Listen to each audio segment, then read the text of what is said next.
Hey everyone, welcome to coding वाला YouTube channel. आज हम चालू करेंगे एक न्यू सीरीज जो आपको बनाएगी टर्मक्स में नूब से प्रो तक। तो आइए शुरू करते हैं। देखो, टर्मक्स क्या होता है, हमें जब भी हैकिंग सीखनी है, वो भी खासकर एंड्रॉयड में, तो हमें एक वो चाहिए होता है, मीडियम चाहिए होता है जिसके थ्रू हम हैकिंग सीखेंगे। तो उसके लिए हम टर्मक्स पढ़ते हैं, है ना। तो टर्मक्स को सबसे पहले क्या करेंगे, इंस्टॉल करेंगे। इंस्टॉल कैसे करेंगे? सिंपली आप अपने क्रोम पे जाओ और सर्च करो। क्रोम पे जाके सर्च करोगे टर्मक्स एफ ड्रॉइड। अब टर्मक्स एफ सर्च करने के बाद जैसे सर्च करेंगे जो पहली लिंक आएगी उस पर क्लिक करेंगे, है ना। और थोड़ा सा स्क्रॉल डाउन करेंगे। अगर थोड़ा सा स्क्रॉल डाउन करते हैं तो देखो नीचे एक ऑप्शन आएगा डाउनलोड का। ये देखो आ रहा है डाउनलोड एपीके 109 MB, है ना। तो हम सिंपली डाउनलोड एपीके पे क्लिक करेंगे और ये क्या करेगा, हमारा फाइल डाउनलोड करना चालू कर देगा। ओके, तो हम वेट करते हैं डाउनलोड होने का। तो ये देखो, अब आप लोग सोच रहे होंगे कि हम प्ले स्टोर से क्यों नहीं डाउनलोड करें।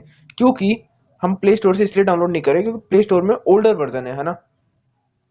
और अपना जो टर्मक्स है एफ में वो न्यूएस्ट वर्जन में अवेलेबल है ना। इसलिए हम एफ से डाउनलोड करेंगे। तो देखो हम वेट करते हैं, हमारा डाउनलोड होना चालू हो चुका है और ये हमारा पूरा का पूरा इंस्टॉल होने वाला है ना, मतलब डाउनलोड हो जाएगा फिर हम इसको इंस्टॉल करेंगे, है ना। तो ये हमारा डाउनलोड हो चुका है। अब मैं इस पे क्लिक करता हूँ तो ये मेरे से पूछ रहा है कि आप इंस्टॉल करना चाहते हो, तो मैं सिंपली इंस्टॉल पे क्लिक कर देता हूँ। तो ये क्या करेगा, मेरा इंस्टॉल करना चालू कर देगा। और ये देखो मेरा इंस्टॉल हो गया। इसको इग्नोर कर लेते हैं, है ना। इसको इग्नोर कर देते हैं, कोई दिक्कत नहीं है। डन पे क्लिक करता हूँ, बैक जाता हूँ तो ये देखो मेरा जो टर्मक्स ऐप है वो इंस्टॉल हो चुका है। यानी हमने सक्सेसफुली इंस्टॉल कर लिया क्रोम से। अब सिंपली इस पे क्लिक करेंगे तो ये देखो अलाउ मांगेगा, अलाउ कर देते हैं। तो ये है मेरा टर्मक्स का बेसिक सेटअप, है ना। आप टर्मक्स को पहली बार खोलोगे तो ऐसा ही दिखेगा, है ना।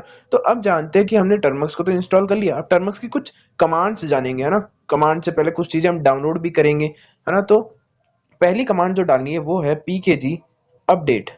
पीकेजी अपडेट मतलब, पीकेजी का मतलब होता है कि आप जो टर्मक्स के अंदर जितने भी पैकेजेस हैं उनको क्या कर रहे हो, अपडेट कर रहे हो। तो मैं पीकेजी अपडेट करके एंटर करता हूँ तो ये क्या करेगा, मेरे जितने भी पैकेजेस हैं उनको अपडेट कर देगा, ताकि क्या है हमें आगे कुछ भी दिक्कत ना आए। तो ये सिंपली वेट करते हैं, ये इंस्टॉल मतलब सारे पैकेजेस अपडेट कर रहे हैं। यहाँ पर हमारा जो टर्मक्स है वो इंस्टॉल हो चुका है। यहाँ पर जो हमारा पैकेजेस है वो अपडेट हो चुके हैं, है ना। तो हम सिंपली क्या करेंगे, अगली कमांड टाइप करेंगे पीकेजी अपग्रेड। यानी जो हमारे पैकेज अपडेट हो चुके हैं उनको क्या करेंगे, अपग्रेड भी कर लेंगे, ताकि कोई अगर रह गया हो तो वो हो जाए, है ना। तो सिंपली एंटर करते हैं और ये क्या करेगा, अपग्रेड करना चालू कर देगा, है ना। पीकेजी अपग्रेड, शायद हमने कुछ गलत कमांड डाल दी थी। पीकेजी अपग्रेड एंटर करते हैं तो ये सिंपली अपग्रेड करना चालू कर देगा, है ना। देखो अपग्रेड होना। अब मेरे से पूछ रहा है कि 1.8 MB का है। ओके, यस वाई लिखकर एंटर करता हूँ। वाई का मतलब यस होता है, एन का मतलब नो होता है ना। सिंपली ये देखो मेरा अपग्रेड होना चालू हो चुका है और ये अपग्रेड भी हो जाएगा, है ना।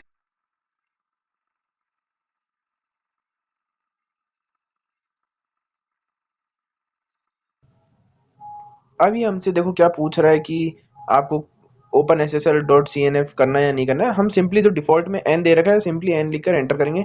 कुछ नहीं छेड़ना है, सिंपली एन टाइप करके एंटर करोगे, है ना। 2-3 बार पूछेगा, दोनों तीनों बार आराम से एन टाइप करके एंटर करना। ये वापस से पूछ रहा है, वापस से एन टाइप करते हैं, एंटर करते हैं, एन टाइप करते हैं, एंटर करते हैं। और ये हमारा सिंपली क्या है, सारे पैकेजेस अपग्रेड भी हो गए। तो अब हम क्या है, कुछ चीजें इंस्टॉल करेंगे अपने सिस्टम में। पहली चीज आती है पीकेजी इंस्टॉल गिट। किसी भी टूल को इंस्टॉल करना है तो पीकेजी इंस्टॉल कमांड आएगी, है ना। PKG install Git. गिट क्या करता है, हमें कोई भी टूल को अगर क्लोन करना है गिटहब से तो हम सिंपली किसका यूज करेंगे, गिट का, है ना। तो इसके लिए हमारे पास गिट होना भी जरूरी है। और उसको इंस्टॉल कैसे करेंगे, पीकेजी इंस्टॉल गिट से। एंटर हिट करता हूँ तो ये मेरा गिट इंस्टॉल होना चालू हो जाएगा। मैं वाई एंटर करता हूँ, 45 MB का है। ओके, एंटर करूंगा तो ये देखो मेरा सिंपली गिट इंस्टॉल होना चालू हो चुका है।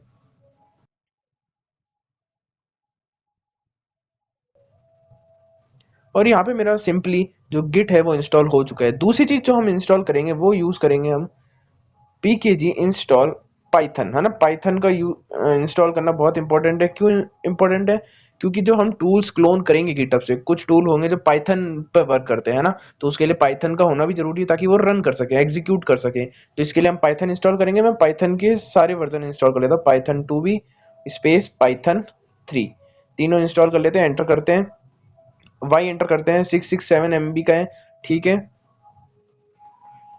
आपका अगर टर्मक्स इंस्टॉल कर रहे हो तो लगभग 1.5-2 GB स्टोरेज होना चाहिए इंस्टॉलेशन में, है ना।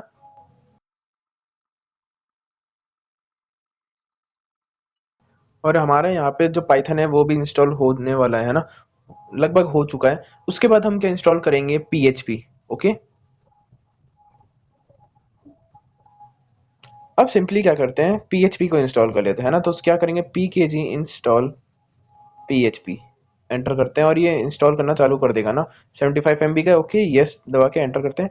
आप ना ये जो मैं कमांड्स बता रहा हूँ किसी भी ऑर्डर में लिख सकते हो, किसी को भी पहले डाउनलोड कर सकते हो, किसी को भी एंड में डाउनलोड कर सकते हो, कोई दिक्कत नहीं है, कोई इशू नहीं है ना। तो सिंपली हम PHP को भी इंस्टॉल कर लेंगे और ये हमारा PHP भी इंस्टॉल हो गया। अब लास्ट जो चीज होती है जिसमें हम अपना जो स्टोरेज है उसका एक्सेस देते हैं, है ना, टर्मक्स को, तो वो कैसे देते हैं, Termux hyphen setup hyphen storage. ये क्या करेगा, मेरा जो टर्मक्स के स्टोरेज का है उस पे एक्सेस देगा, है ना। तो मैं सिंपली एक्सेस दे देता हूँ, एंटर करता हूँ, बैक करता हूँ। और क्या करेंगे, हमारा जो सिंपल टर्मक्स का इंस्टॉलेशन था वो कंप्लीट हो चुका है। अपग्रेड और अपडेट हमने कर दिया, जो टूल हमें चाहिए थे वो हमने डाउनलोड कर लिए इनिशियल लेवल पे, है ना। अब हम सीखते हैं इनकी कमांड्स। कमांड्स क्या होती है ना, किसी भी टर्मक्स को रन करने के लिए उसकी कमांड्स पता होनी बहुत जरूरी है। तो सबसे पहले हम देखते हैं जिस पर मैं ये लिख रहा हूँ ना उसको हम क्या कहते हैं, टर्मिनल कहते हैं, है ना। ये जो भी मैं लिख रहा हूँ ना टर्मिनल है। अगर मैं पहली कमांड देखें, पहली कमांड आती है क्लियर। क्लियर का मतलब क्या होता है, जो मेरा ऊपर जितना भी कुछ डेटा है ना, जो भी मैंने अपना एग्जीक्यूट किए हैं, इन सबको क्या करेगा, साफ कर देगा, क्लियर कर देगा। सिंपली मैं अगर क्लियर लिखकर एंटर करता हूँ तो देखो मेरा जो ऊपर का डेटा था सब कुछ क्या हो जाता है, क्लियर हो जाता है ना। तो क्लियर कमांड इसलिए यूज की जाती है। दूसरी कमांड आती है PWD। PWD मतलब प्रिंट वर्किंग डायरेक्टरी। अगर मैं एंटर करता हूं तो ये क्या मेरे को बोल रहा है कि जो टर्मक्स नाम का ऐप है, com.termux यानी टर्मक्स नाम का जो ऐप है, उसके अंदर एक फोल्डर है क्या, फाइल्स नाम का, जिसके अंदर एक होम नाम का फोल्डर है। उस फोल्डर के अंदर मैं काम कर रहा हूँ, उस फोल्डर के अंदर मैं मेरी कमांड्स लिख रहा हूँ, वो मेरा रूट फोल्डर है ना। तो हम फोल्डर्स को इधर डायरेक्टरीज भी कहते हैं। तो होम नाम की डायरेक्टरी में मैं वर्क कर रहा हूँ। PWD का मतलब प्रिंट वर्किंग डायरेक्टरी। तीसरी जो कमांड आती है वो आती है LS। LS मतलब लिस्ट, लिस्ट आइटम कह लो, है ना। जिस भी मैं फोल्डर या डायरेक्टरी में काम कर रहा हूँ, उस फोल्डर या डायरेक्टरी के अंदर जितने भी फाइल्स, फोल्डर, कुछ भी टेक्स्ट फाइल वगैरह कुछ भी पड़ी है, उन सबका एक लिस्ट बनाकर हमारे पास आ जाएगा। अगर मैं एंटर करता हूँ तो देखो जैसे अभी होम नाम की जो डायरेक्टरी है उसके अंदर सिर्फ स्टोरेज नाम का फोल्डर है ना। तो हमारे पास वो आ जाएगा। नेक्स्ट कमांड में मूव करते हैं। नेक्स्ट कमांड है मेक डायरेक्टरी, है ना। हम देखो फोल्डर के बारे में जान लिया, मैं हम सीखेंगे फोल्डर को बनाते कैसे, है ना, डायरेक्टरीज को कैसे बनाते हैं। तो उसके लिए हम कमांड यूज करते हैं MKDIR, make directory. Make directory मैं बोल देता हूँ वन नाम की डायरेक्टरी बना लो, है ना, एक वन नाम का फोल्डर बना लो। तो simply MKDIR space one enter करूंगा और LS टाइप करता हूँ तो देखो वन नाम का जो फोल्डर है वो इधर आ चुका है ना। वन नाम का जो फोल्डर है वो स्टोरेज से पहले आ गया। ये अल्फाबेटली और ये अरेंज होता है, कोई दिक्कत नहीं है कि स्टोरेज पहले क्यों नहीं आया बाद में क्यों आया, है ना, अल्फाबेटिकली अरेंज होता है। तो हमने देखो फोल्डर बनाना तो सीख लिया, तो उसको रिमूव करना भी सीख जाए। रिमूव कैसे करते हैं, अगर बनाने को MKDIR कहते हैं, मेक डायरेक्टरी कहते हैं, तो रिमूव करने को रिमूव डायरेक्टरी कहते हैं, RMDIR। RMDIR स्पेस, अब किसको करना है, मैं बोलता हूँ वन नाम का जो फोल्डर है उसको करना है। तो कैसे करेंगे, RMDIR space one, enter hit करता हूँ। अब LS करूंगा तो देखो जो वन नाम का फोल्डर था वो सक्सेसफुली रिमूव हो चुका है ना, डिलीटेड हो चुका है। चलो मैं फिर से एक और बना लेता हूँ फोल्डर, मेक DIR राहुल नाम से कोई फोल्डर बना लेता हूँ, एंटर करता हूँ, LS करता हूँ तो देखो राहुल नाम का एक फोल्डर आ रहा है। मैं क्या चाहता हूँ कि अब जो मैं ना चेंज करना चाहता हूँ डायरेक्टरी। डायरेक्टरी चेंज कैसे करते हैं, यानी मैं एक डायरेक्टरी से दूसरे डायरेक्टरी में जाना चाहता हूँ, एक फोल्डर से दूसरे फोल्डर में जंप करना चाहता हूँ, कैसे करूंगा, उसके लिए हम यूज करते हैं कमांड CD। CD का मतलब होता है चेंज डायरेक्टरी। किसमें से करना चाहता हूँ, राहुल में, तो मैं सिंपली क्या बोलूंगा, change directory space Rahul, enter hit करता हूँ तो देखो मैं राहुल नाम की डायरेक्टरी के अंदर आ गया। अब LS टाइप करता हूँ तो कुछ आ रहा है क्या, कुछ नहीं आया, क्यों, क्योंकि राहुल के अंदर मैंने कोई फाइल या फोल्डर अभी तक क्रिएट नहीं किया है, तो कुछ LS करके कमांड में कुछ नहीं आएगा, है ना। अगर मेरे को बैक जाना हो, मैं देखो अंदर घुसना तो सीख गया कि मेरे को अगर कोई डायरेक्टरी में जाना है तो मैं CD कमांड से जा सकता हूँ। अगर मेरे को बैक जाना है तो मैं क्या टाइप करूंगा, CD स्पेस डॉट डॉट, है ना, close directory space dot dot, enter करता हूँ तो देखो मैं बैक आ गया। अब मान लो कि मैं राहुल के अंदर वापस जाता हूँ, राहुल नाम की जो फोल्डर उसके अंदर जा, मैंने एक और फोल्डर बनाया मेक डायरेक्टरी वन नाम का, एंटर करता हूँ। अब राहुल नाम के फोल्डर के अंदर, राहुल नाम के डायरेक्टरी के अंदर एक और फोल्डर है क्या, वन। मैं वन के अंदर भी जाता हूँ, एंटर करता हूँ, तो देखो मैं वन नाम के फोल्डर के अंदर आ गया। अब मेरे को सीधा जंप करना है होम डायरेक्टरी में, यानी सबसे बैक जाना है। तो मैं सिंपली क्या टाइप करूंगा, cd, एंटर करता हूँ, तो देखो सीधा मैं रूट में आ गया है ना, जो मेन डायरेक्टरी थी होम नाम की उसके अंदर आ गया। तो ये होता है हमारा चेंज डायरेक्टरी और क्लोज डायरेक्टरी।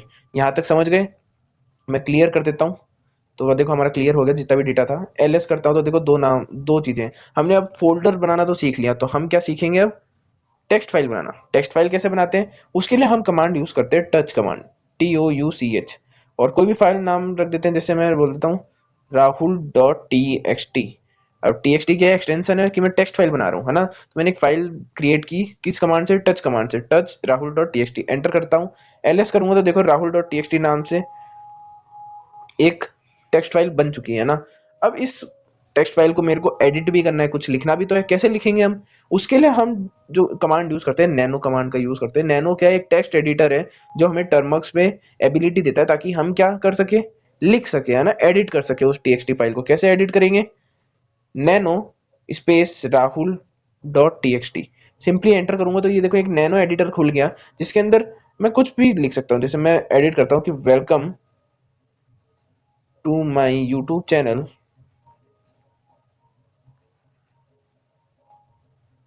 कोडिंग वाला, ओके। और सिंपली अगर मेरे को क्या करना है, इसको एग्जिट करना है। एग्जिट कैसे करूंगा, एग्जिट करने के लिए हम कमांड डालेंगे कटल प्लस एक्स।